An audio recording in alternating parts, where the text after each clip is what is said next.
This is Gary Atencio with CNTV, and once again, we're in Florida introducing the trilogy of novels, The Dangerous Discoveries. I'm here with the author, Michael Brim. Michael, thanks so much for joining us once again. It's a pleasure, Gary. I enjoy every time we get together. First of all, you were basically a biologist who's retired from the U.S. Fish and Wildlife Service, Panama City, Florida. I mean, you have a really diverse background when it comes to science, even nonprofit work. So let's first start off. Why the decision to write at all, and when did you decide to become an author? I didn't anticipate it when I was in undergraduate at the University of Utah. But as the years rolled by, I got in mid-career at the Fish and Wildlife Service. Then I began to, somewhere in the back of my brain, an idea was percolating. But it was catalyzed first by my background as a biologist, and particularly as an undergraduate working in the laboratories that handle molecular biology and DNA, genes, chromosomes, and I was absolutely astounded at the power of those things. So that biological background was there. And then in 1969, as I was about to go to New York to graduate school, a novel came out. And it showed me a style of writing. And that novel, of course, was written by the late Michael Crichton. And the title of the novel was The Andromeda Strain. And everybody was packing around a copy of that and reading that novel in the early 70s. So then about 20 years went by because I was really immersed in my career, and I was also adjunct faculty at the State College. But I was writing. I was writing scientific reports, some nonfiction. I wrote 2 or 3 pieces for Florida Sportsman magazine, and I began to tinker with short stories. And it was one evening that my wife and I, must have been around Halloween, if I remember right, we were talking about mythology, witches and warlocks and that. And something clicked in my mind, and I thought, I wonder if I could write a story about vampire predators and make the readers suspend their disbelief and actually buy into the fact that there could be a genetically altered subrace of humans that were predators, similar to vampires, but they were real. And so I wrote that short story, and somehow, over about a 15-year period, it morphed into the complete full trilogy. So that's the answer to the question. How did I get the idea? We're talking about this idea of writing was always percolating in the back of your mind. That's the exact story I wanted to hear. I wanted to see about the whole basically coming around, because right now you've written a trilogy of novels, the Dangerous Discoveries trilogy. Tell me first, how did you come up with this idea? Well, that's kind of when I got into it. It did start with my background in biology, in Michael Crichton's style of writing. But then over the years, I had written I got into the horror genre. I got in and I got out of the horror genre. But I got intrigued with that. But it wasn't until that evening with my wife then that we explored the idea of making biologically credible vampires that were real human predators. And so that kind of leads us into, I guess, the arc of my story. So the storyline, like you say, the arc of this story, kind of go into that a little bit for us. This storyline is about the pursuit of the world's oldest serial killer. Harrison Van Gilder. And Harrison is the descendant, about 30 generations back, of a Viking priest who was, his whole genetic makeup was changed. Let me give you a little bit of the backstory. There was a colony of Vikings in Newfoundland, a small colony, in about the year of 1016. Well, what isn't known is that one portion of that group decided to sail to what they wanted to find, the center of the earth. And they thought that if they could be there on March 21st, the spring equinox, and they were at the center of the earth, the sun at high noon would be directly above the mast of their ship. So they wanted to find the center of the earth. I don't know what they expected to find there, but it was an exploration. Well, they made it close. They made it to the northern coast of South America, and about 6 degrees north of the equator, or about 400 miles. When they got there, the Viking priest who was on board wanted to do a little exploration. So he and his brother took a boat up the Suriname River, and they were kidnapped and captured by some Native Americans, some Indians, some Aborigines, and the brother died, and an event took place that altered completely the Viking priest's complete genetic makeup, and he passed that on to his descendants. Now, I'll give you a little bit of it. All this was accomplished through a virus and a mammalian predator. That gets explained in the story. After that event, on sailing back, the priest had changed, that he did kill 2 people on board the Viking vessel, sailed back. So ultimately, the Viking priest died, but not before he was able to spawn some descendants in the Viking colony with the women there. And he was buried 1,000 years ago in a cold Canadian lake.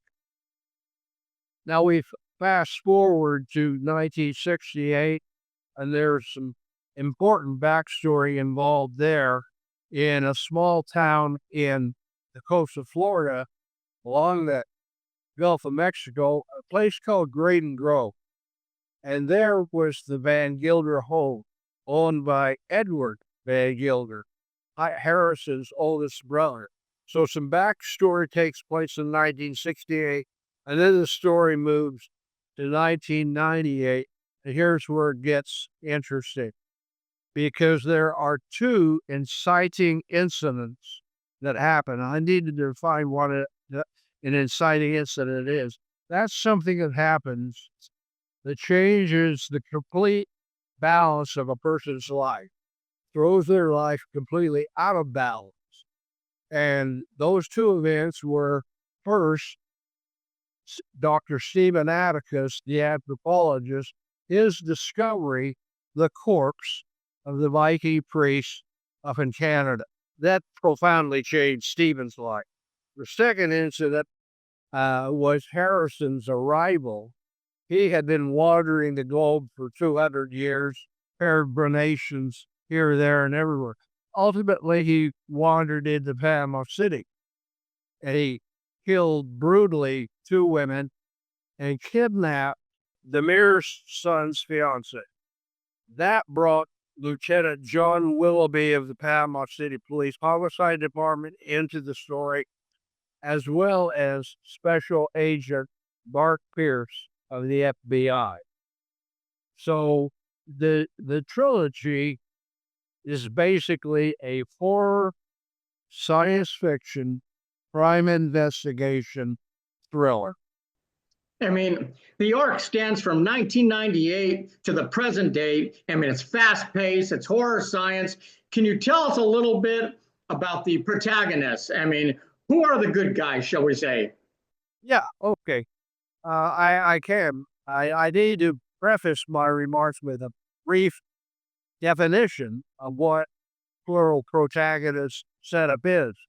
And that's just, you could have a story with multiple protagonists, but they have all individual stories.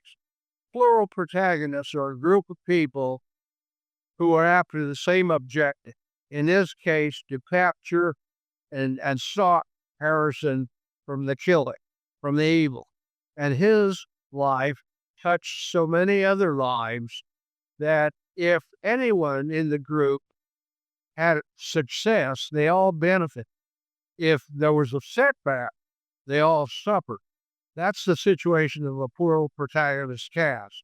I tried to create multi-dimensional characters, every one of them with a background, a deep background, and basic characteristics. The objective of that was to create empathy within the readers for Stephen Atticus and his life, and whether he was going to survive the situation, or Mark Pierce, or Lieutenant Willoughby, any of the protagonists. So I did that, and basically a short list of the primary protagonists includes Dr. Stephen Atticus, an anthropologist, his 79-year-old mentor, a Dutch zoologist by the name of Bengt van Leeuwen. He's one of my favorite characters. And then, of course, Lieutenant John Willoughby with the PCPD. And John's problem was he was just months away from retirement. And the last thing he wanted in his life was a serial killer problem. And then, of course, Mark Pierce, uh, and the mayor of the city, Mayor Larry Hayes, and finally, Al Keeling, the press, the reporter. Now, Al Keeling is a reporter who wants to be on his way up. Whether he has to stretch the truth or rush to publication, that's his nature. So those are the plural protagonists. And that, of course, leads us into Harrison Van Gilder, the world's oldest serial killer. So I guess I should say a little something about the bad guy. Definitely so. I mean, you had mentioned earlier the world's oldest serial killer, that of Harrison Van Gilter. Tell us more about this character. I mean, focusing on him a little bit. I would be happy to. Harrison is an interesting villain. He's the second son of Edward Van Gilder. And back in the 16th century, the population of predators that exists got organized, and they were organized under Edward, his grandfather, and created an association called WORD, the World Order of the Royal Dragon. And it was to keep the subpopulation below the radar, keep this predation below. And there were ways to do that to live almost in harmony with the human race. But Harrison, born in 1763, and he's 262 years old at the time of this tale, was the rogue of the family. And he was a deeply psychologically disturbed person. And the readers ultimately, you get the backstory of what's going on, but that's I would be you that wouldn't be proper here. But to describe him, he is extremely handsome. He is extremely charming, seductive, ruthless, and he enjoys his conquest and he enjoys his skill. So they the protagonists try to peel back the psychological onion to understand what's motivating Harrison and how can they even anticipate his move before he makes it. So they call in a psychologist, a FBI profiler.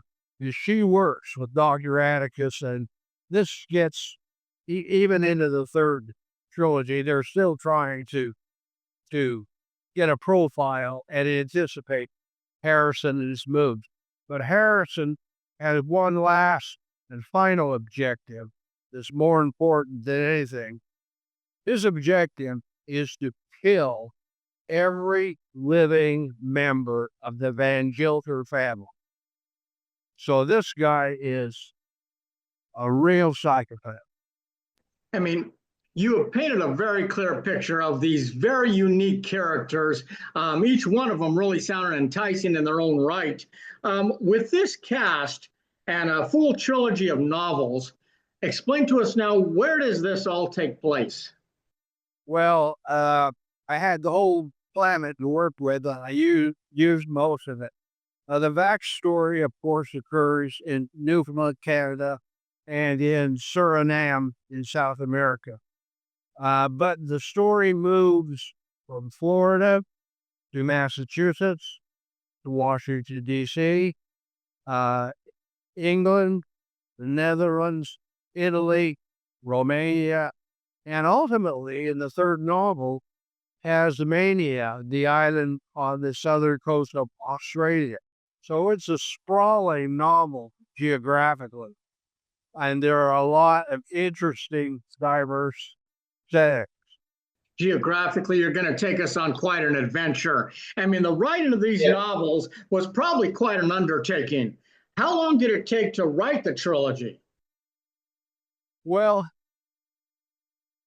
writing takes dedication, but you don't want writing to take over your life. You don't want that. And writers sometimes are prone to have that happen. I was at fault that way because you do a lot of writing away from the keyboard. And that's okay if you're writing mowing the lawn or doing something else. But if you're in an activity with two or more people, you need to put that mental reflection aside. And sometimes writers have a difficult time doing that. They've got a germ of an idea and it overwhelms them. But you have to do that.